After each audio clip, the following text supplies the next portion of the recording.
Hello everybody, my name is Zen, and I have some really good leveling tips for you for Diablo Immortal, which is, depending on when you're watching this video, either about to release or just released.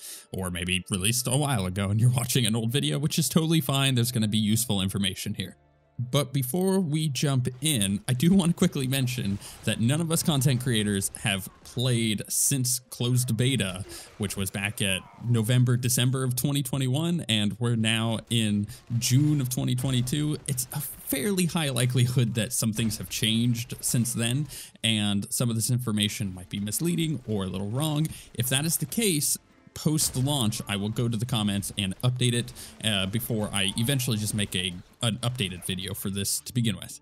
However, with that said, most of this information is still going to be correct and ensures that you're going to level quite quickly. So let's jump into my first point here, which is that this game is an MMO. And if you've never played a massively multiplayer game before, then you are probably going to be a bit surprised with how long it's going to take you to level up. In fact, if you're a Diablo veteran, you're going to be surprised by how long it's going to take you to level up.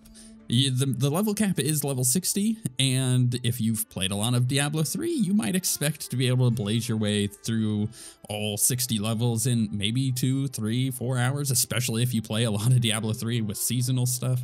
But that is not what this is. You are in it for a long run to get to max level. For the absolute bleeding edge of players, people who have played the game in the closed beta and the alpha and all of that, like myself, we can get there a lot quicker because we have played the game. We know where everything is at. We know what we need to do, and we generally know the quickest ways to get to max level. But for everybody else, I would say that it's going to be a little bit of a slog. It's going to take maybe several days for you to get to max level, even playing quite a lot.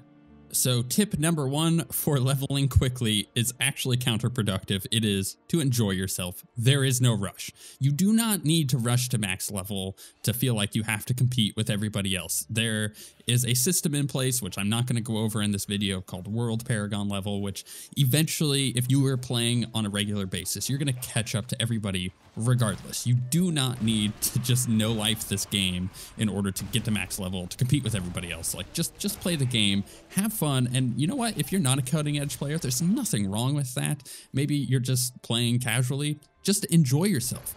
Play through the main story. It's a lot of fun. There's a lot of cool Diablo stuff there. This game takes place between Diablo 2 and Diablo 3, so it bridges that gap lore-wise, and there's a lot of really cool story elements that happen. Just go have some fun. However, tip number two is to be efficient with your time. If you do want to level quickly and you don't want to just sit around at level 15 or 30 or 45 for a bunch of time, then make sure that you're not just sitting in Westmarch, which is the main city that you will interact with other players in, just sitting there chatting. Unless that's what you want to do, then go ahead and, knock yourself out. But if you're trying to level quickly, don't just sit in the game chatting with other people. Make sure you're always doing things. You're always completing a goal, whether that be going through the main story stuff or doing some of the side stuff that it wants you to do. Tip number three, and this is a tip for basically any action RPG like Diablo, is to use big area of effect abilities, have those equipped, because it's going to mean that you're going to clear large groups of enemies quite quickly. And Diablo Immortal has a lot of similarities to Diablo 3, and in a lot of cases when you're going to be doing your solo content, whether it be in a dungeon or out in the world, if you have a bunch of abilities that are just like support abilities, stuff that's, if you're a monk, like giving a shield to somebody, or if you're like focusing down single targets with really big attack abilities that just hit one target, it's going to mean that you're actually going to level quite slow because there's a lot of enemies that you're going to be chewing through in this game. So use big area of effect abilities. Again, if you're playing a monk, you could use things like Exploding Palm, which is one of the most satisfying abilities in the game. Or if you're playing something like a barbarian, do like big Hammer of the Ancient stuff where you're just hitting a bunch of enemies as much as you can.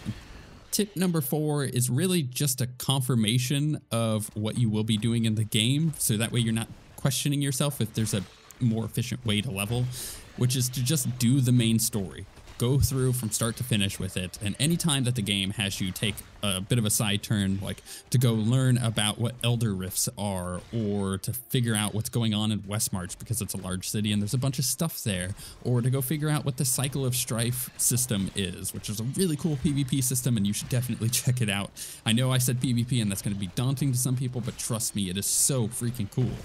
And anytime the game tells you to go check one of those things out, go and do it and get it done with as quickly as you can. But make sure that you're focusing down the primary story of the game and just, you know, go on those detours as they come up. For people who have played a lot of Diablo 3, you're going to be familiar with an idea of going and leveling up through some kind of adventure mode where you're either clearing rifts or doing big massacre bonuses with kills just to get a bunch of XP. There's nothing like that in Diablo Immortal, at least at this point in the game's lifespan, so just focus down that main story and the side paths.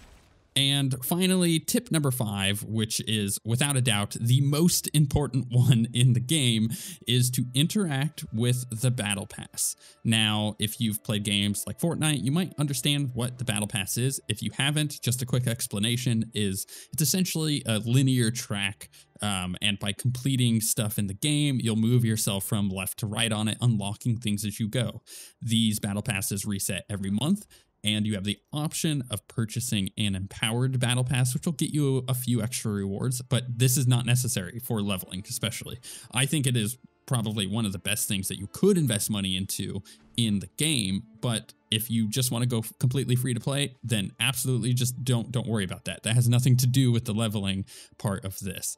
What does is that the battle pass itself has a bar, and you, in order to get from one spot to the battle pass to another, you have to fill the bar with battle pass points, or battle points are what they're called.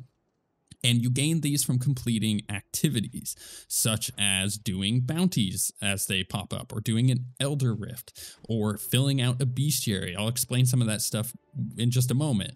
But what you need to know is as you complete these things, you're going to get these battle points, and the battle points are going to fill up your bar on your battle pass. And when it reaches the end, it'll move you to the next part of the battle pass and give you a stupid amount of experience points. I'm talking like a level or more worth of experience.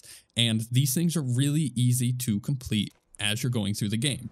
Now, right off the bat, when you first start your character and you jump in, you're not going to have access to this quite yet. Just play the game until you unlock this and the activities, and then you're going to want to start keeping an eye on it, especially because these things reset daily.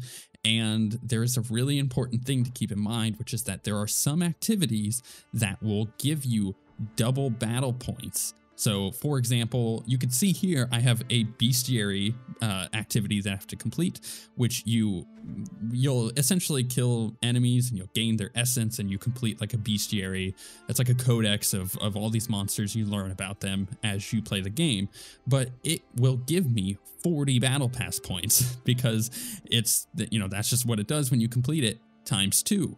And the double points for that is insane. You definitely want to make sure that you're completing any of the times 2 battle point things. Again, this is going to switch daily, so you got to keep an eye on it and make sure that you log in daily to jump in and see, like, you know, what's really easy to complete for you right this moment. Sometimes it will be bounties, or sometimes it'll be a dungeon, or sometimes it'll be an Elder Rift, or, you know, doing the bestiary. You just got to keep an eye on it. But this is, without a matter of a doubt, the quickest way to gain experience points is by filling out this battle pass system.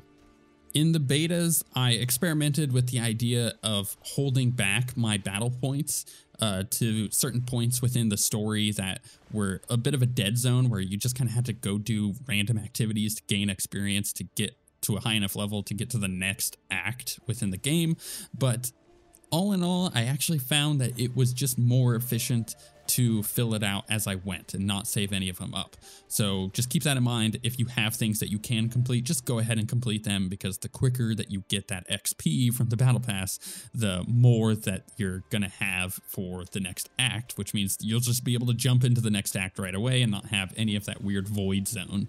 And again, purchasing an empowered battle pass is not going to provide you with more experience points from this. So you don't need to invest any money into this. However, the battle pass does provide you with some really cool cosmetic items if you do invest into the empowered battle pass. And these things change every month as we get a new battle pass. So for example, for this first month, it's like this Ashwold set, Ashwold being this cool cemetery. So it's themed around the undead and the cemetery, and it looks really, really cool for every character. So this is, in my opinion, one of the best things that you can invest your money into in the game if you're going to want to spend any money at all.